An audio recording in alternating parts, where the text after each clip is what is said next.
Last month, I visited Poland for the first time. I've always heard about Poland through the Polish friends that I've made in Tokyo, but we all know the best way to learn about a place is to experience it firsthand and to see it with your own eyes. I wanted to see not only the big cities in Poland, but the small towns, the beautiful architecture, see the daily lives of the locals, and of course learn as much as I could about the culture and history in the short amount of time that I had. So with some local expertise help from the Tourism Board of Poland, come along on this 3-day learning path with me and let's explore some of the lesser known areas of Poland. Before going to Poland, I've heard a few things about it from my Polish friends in Tokyo. They said it's very green, it's got a lot of beautiful nature, and it's very similar to New Zealand, which is where I grew up. So that was basically my image of Poland before I went. And usually before I travel to the destination, I don't do too much research because I really like that unexpected surprise of not knowing what you're gonna see. I just had a very open mindset. I was ready to learn about the culture, about the history, about everything in Poland and see the people live their daily lives. And I've packed everything in this one bag. After arriving at the airport, I got on the bus and I headed into the city to where my hotel was. However, along the way, I saw something that caught my eye and I decided to get off a little bit before my bus stop. And that's what I love about traveling. These little things that catch your attention can take you on a very spontaneous adventure, a different journey that you didn't expect. Anyway, being too jet lagged, I just wanted to rest at my hotel and brush up on my Polish so that I can interact more with the locals. Every country I go to, I try to at least learn the basics. I think it's just out of respect, it's very good to learn that country's language. After arriving to the hotel, it was so beautiful that I didn't want to leave and I just rested here and took it slow for the rest of the day. I can even spoil myself with a bubble bath, huge shower. The next day, I had to meet my local guide downstairs in the lobby and we set off to explore and walk around the town. This is the fourth biggest city in Poland. We've got 640,000 inhabitants, plus 100,000 students and 300 gnomes. 300 gnomes. Yeah, you can't forget the gnomes. We are now on the old town and yes. to the left, to my left, to your right, yeah. got the town hall. This is the old town hall. And by the town hall, you can see a small pillory. And there is a funny story because at this pillory was Spanish one young man who arranged 7 dates with 7 different girls at the same time. But he didn't show up. So that's why he was Spanish. How about like the colors of all the buildings? Okay, it's so colorful. Every family got its own separate building and they were allowed to paint it in every color they wanted and they felt free. How many years ago was this? Most of the buildings these are from 14th century till even 1931 or even we've got the buildings here on the main square from 1994. And what I love about Warsaw is that you can actually explore the town by foot. One thing I noticed about Warsaw was that even though it's the 4th biggest city in Poland, it doesn't feel as rushed. And coming from Tokyo, I felt really relaxed here. And of course there were also other things you can do around the town depending on what you want to see. For example, the water museum or the zoo. Can I just take? Yeah, I'm sorry, yeah. But you can just talk normally, just talk naturally, yeah. No, just talk naturally, yeah. So, one of the oldest zoos in Europe. It has 153 years. And you know the history of Wroclaw, the Breslau?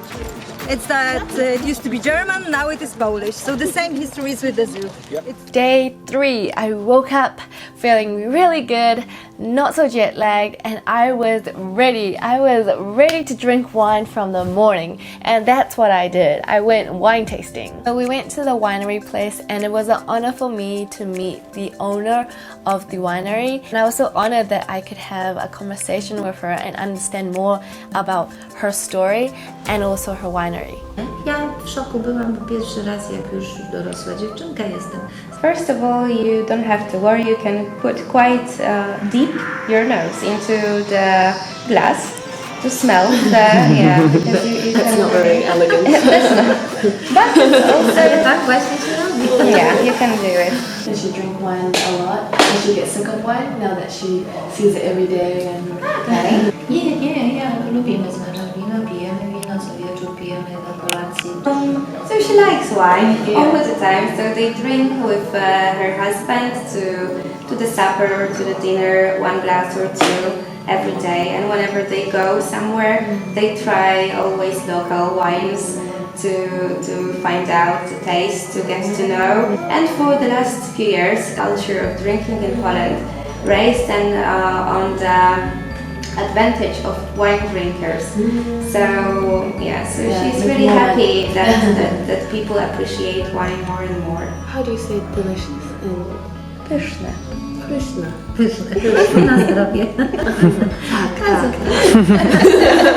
So we headed off to our next destination, and I am like a child in the car. I'm just stuck to the window. I love the beautiful scenery of the countryside. It was really cool going through back streets of little towns. And we finally arrived at our destination, which was a beautiful castle. There are many beautiful castles in Poland. However, I think it's very important to learn the history so you can appreciate the castle more. This castle is a really living castle. It changes literally. This place has around 10,000 square meters of the surface, but the uncovered one is only 3,700 square meters. So now imagine how much is yet to be discovered. In here you can find a lot of secret passages, secret entrances. You can get lost. You can find yourself in unexpected places. And if you go to this castle, do not leave without trying the food at the restaurant. Until this day, I am still craving the mushroom soup I had here. It is one of the best things I had in Poland. After the castle, we headed off to our accommodation for the night, and we stayed in this palace, which I think is a very unique experience to Poland.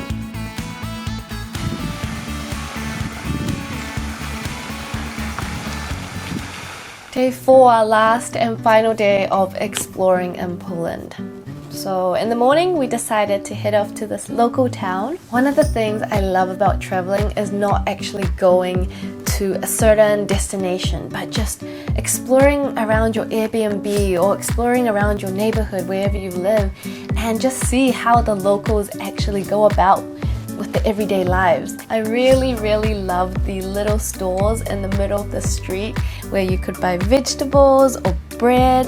I also really adore the colorful buildings in Poland. It just makes the place more vibrant and happy.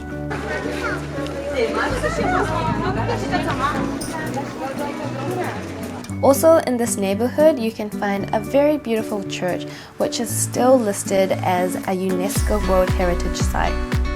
Chciałbym Państwa bardzo serdecznie z największej przynosili choćby desce albo kata.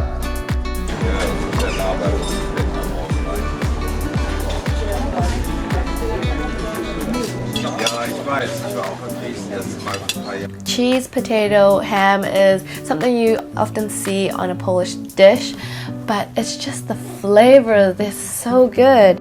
Next we headed off to another castle, however this castle was also very different to the one we visited before. Historia pisana rozpoczyna się tutaj pod koniec XIII wieku. Was founded in 13th century by Piast family, and it was built by a prince from this family called the First Strict.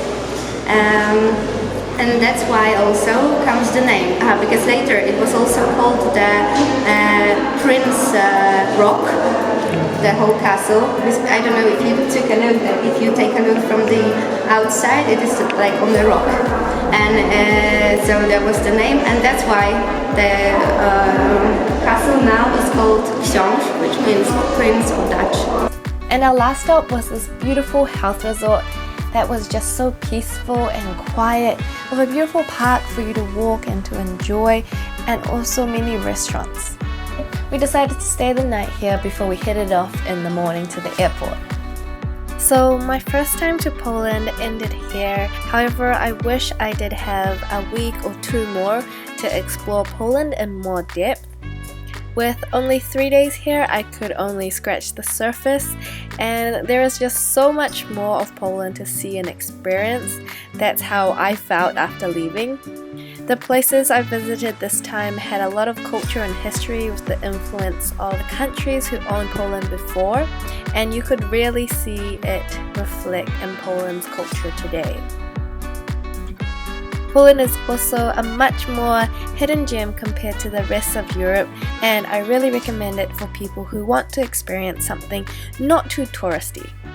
After visiting the areas I visited, I really like the life pace of Poland, especially in Warsaw, and how everyone was very friendly and helpful, even though I couldn't speak much Polish. So the next time I go, I hope to make more time and hopefully meet some of my Polish viewers, which I couldn't do this time, and also make some more local friends so I can get a better feel of what Polish life is like. Now, I hope you guys enjoyed the video, and do let me know down below if you've been to Poland and what you think of it, or if you are Polish and what did I miss, what should I have seen? Let me know down below, and I will see you in my next video.